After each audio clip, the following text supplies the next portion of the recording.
তিরমিজি শরীফের 2 নম্বর খণ্ডে হাদিস বর্ণিত, আল্লাহর রসুল বলেন, একটা সময় আসবে গুনাহগার নাফরমান এরা ক্ষুধার যন্ত্রণায় জাহান্নামের ভিতরে কাতরাইতে থাকবে। আল্লাহর কাছে বলবে, মালিক খাদ্যের ব্যবস্থা করেন।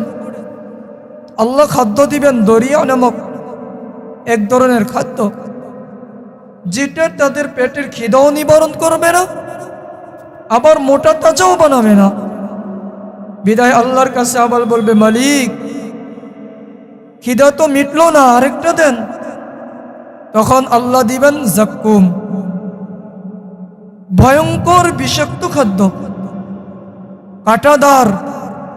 ওটা যখন দিবেন তো কণ্ঠ নালীর গলার মাঝে আটকে যাবে, না উপরে না নিচে।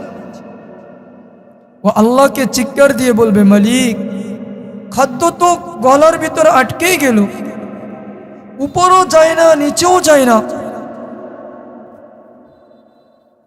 একটু আযাব থেকে মুক্তি দেন। এক পর্যায়ে মনে পড়বে দুনিয়ার কথা, যে দুনিয়াতে যদি গলায় কিছু আটকিত তাহলে পানির মাধ্যমে এটা দূর করতাম। তো মনে যখন আসবে আল্লাহকে বলবে, মালিক একটু পানির ব্যবস্থা করেন না, পানি দেন। তো কোরআন বলে, ইয়াস্তাগীথু ইগাথু বিমাইন কাল মুহলি ইয়াশউল উজু। কোরআন আমাকে বলে, আল্লাহ ফেরেশতাদেরকে বলবেন, জাহান্নাম থেকে জাহান্নামীদের গলিত রক্ত পুজ মাআন হামিমা, গরম পানি ওটা জাহান্নামের কড়াইয়ের ভিতরে কইরা তার নিকটে নিয়ে আসো, আনা হবে।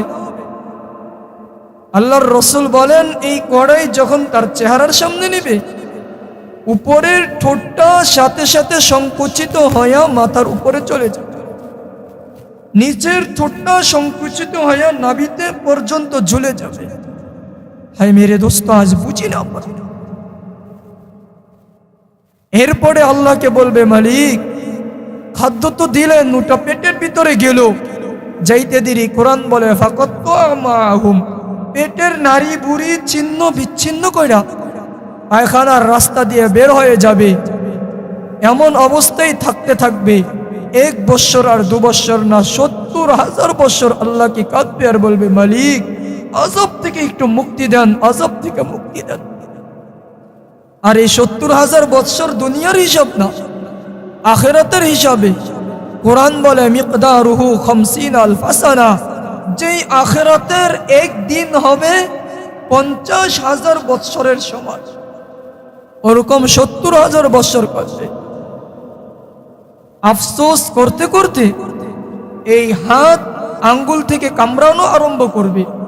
ইয়াউমা ইয়াআদ্দু যালিমু আলা ইয়াদাই, কামড়াইতে কামড়াইতে বুগুল পর্যন্ত খেয়ে ফেলবে। ইয়াদাইয়া, আল্লাহ বলেন দোনো হাত। এরপরে হুশ আসবে, করলাম তো করলাম কি। আল্লাহকে বলবেন, মালিক একটু ডাকটা শোনেন না, আযাব থেকে মুক্তি দেন না। তখন আল্লাহ বলবেন, ইখসাউ ফিহা ওয়ালা তুকাল্লিমুন, নাফরমান তোর সাথে আমি আল্লাহর কোনো কথা নাই, ধিক্কৃত লাঞ্ছিত হয়ে এখানে পড়ে থাক, চিরকালের জন্য তোর সাথে কোনো কথা নাই। আজ তো আল্লাহ ওই সময় বলবেন, শোন, দুনিয়াতে আমি আল্লাহ প্রতিদিন 5 বার আমি আল্লাহ ডাকছিলাম তোরে নামাজের জন্য, এমনি ডাকি নাই, মুয়াজ্জিনের মাধ্যমে, চারদিকটা মাইকের মাধ্যমে ডাকছিলাম আর বলছিলাম, আয় আয় আয়, হাইয়া আলাল ফালাহ, জান্নাতের দিকে আয়, হাইয়া আলাস সালাহ, আমি আল্লাহর সাথে কথা বলতে আয়। ডাকছিলাম, 1000 ডাকছিলাম। আর 24 ঘন্টা দিবা রাত দিবা নিশি 24 ঘন্টা তোর জিহ্বার দিকে তাকাইয়াছিলাম। আল্লাহু নাযিরুন কাইফা তা'মালুন, বান্দা কখন তুই একটু বলবি আল্লাহ মাফ করে দে না? বান্দা একবার যদি বলতি সব মাফ করে দিতাম। আমি এতবার ডাকলাম, 5 বার মাইকের মাধ্যমে ডাকলাম, আবার বিশেষ করে ফজরের সময়ও ডাকলাম, আয় না। সবাই ঘুমায়া গেছে, নেতা ঘুমাইছে, নেত্রী ঘুমাইছে, মা ঘুমাইছে, বোন ঘুমাইছে, ছেলে মেয়ে আদরের বিবি পাশে ঘুমায়, আমি আল্লাহ একদিনও ঘুমাই নাই, লা তাখুযুহু সিনাতু ওয়ালা নাওম। 24 ঘন্টা আমি আল্লাহ তোর দিকে তাকায়া ছিলাম আর তোর জিহ্বার দিকে তাকাইতেছিলাম। বান্দা একটা বার বল ইন্নী গফারতু লাক, আল্লাহ আপনি গুনাহ মাফ করেন, ইন্নী আযনাবতু যামবান আযীমা, অনেক গুনাহ। এতবার ডাকলাম তুমি তো কানে শোনো নাই, এতবার ডাকার পরে আমার ডাকটা শোনো নাই। আজ তুমি হাজারো বার ডাকতে থাকো, ওয়ালা তুকাল্লিমুন, তুমি আমার কথা শোনো নাই। বদিরের বান্দরে ছিলে, শুইনাও না শোনার বান্দরছ। আজ হাজার বার ডাকতে থাকো, ওয়ালা তুকাল্লিমুন, তোর সাথে আমি আল্লাহর কোনো কথা। আল্লাহর রাসূল বলেন কাঁদতে কাঁদতে পুরো হাত কামড়ে ফেলবে, কাঁদতে কাঁদতে চোখের পানি শেষ হবে, এরপরে সুম্মা দমা, এরপরে রক্ত শেষ হবে। আল্লাহর রাসূল বলেন এরপরে চোখ থেকে পুজ বের হবে, পুজ শেষ হবে, এরপরে দুই দিক দিয়ে নালা প্রবাহিত হবে। রাসূল বলেন যদি কেউ নৌকা চালাইতে চায় ফাজারাত, তাহলে নৌকা চলবে। আপনি বলবেন ছোট্ট এক চেহারা, নৌকা চলে কেমনি, জাহাজ চলে কেমনে? না না না, আপনি জানেন না। হাদিসের কিতাব খোলেন আপনি, বুখারী 2 নম্বর খণ্ড বাবু সিফাতিন নার, ওই অধ্যায়ে হাদিস আছে জাহান্নামী ব্যক্তির এক একটা দাঁত হবে 10 কিলোমিটার। কয় কিলোমিটার? 10 কিলোমিটার।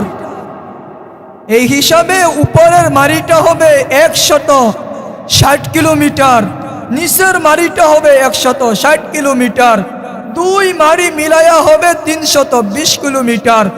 320 কিলোমিটার মারি যেই মুখের ভিতরে, মুখটা কত বড়, আর ওই মুখটা যেই চেহারাটা কত বড়। এখানে নৌকা চালানো অসম্ভব। আল্লাহ আজ একবার ডাক দিলে শুনেন, বিন্দু পরিমাণ চোখের পানি ফেলতে দেরি, গুনাহ মাফ করতে দেরি না। কিন্তু আগে একটা সময়, যে সময় হাত কামড়াবে, নৌকা চলবে পানিতে, এরপরও আল্লাহ একবারও তাকায়া দেখবেন।